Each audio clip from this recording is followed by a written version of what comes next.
काय मंडळी, फुलाला ओळखता का नाही? अहो, हे भोपळीचं फुल आपल्या. मग ह्याची भाजी खाल्ली की नाही? गौरीच्या सणाला भोपळ्याच्या पानाची भाजी खातात ते माहिती आहे, पण फुलाची भाजी खाल्ली हे माहिती आहे का तुम्हाला?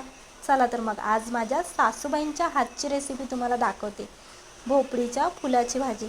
फ्रेश अशी उमललेली ताजी टवटवीत फुलं सासूबाई सकाळीच घेऊन आल्या होत्या. आणि त्यानंतर 2 मोठाले कांदे चिरले बारीक कट करून, आणि तेलामध्ये पहा, कांदा तेल टाकून कांदा भाजायला घातला त्यांनी. आणि त्यानंतर ही फुलं जी आहेत ती अशी हाताने चुरडून त्यांनी फुलं अशी फक्त झाडून घ्यायची. पावसाळ्यात येतात ती आणि फ्रेश असतात, ताजीच उमललेली असते, त्यामुळे त्याला धुवून घ्यायची नाही. तर त्यांची पद्धत आहे ही. काही किडामुंगे असेल तर तेवढी झाडून घ्यायची, बाकी पावसातच असतात त्यामुळे धुवायची गरज नाही. आणि जुनी पारंपरिक रेसिपी आहे ही. तर तिखट मीठ टाकून फक्त असं परतून घ्यायची, झाली भाजी.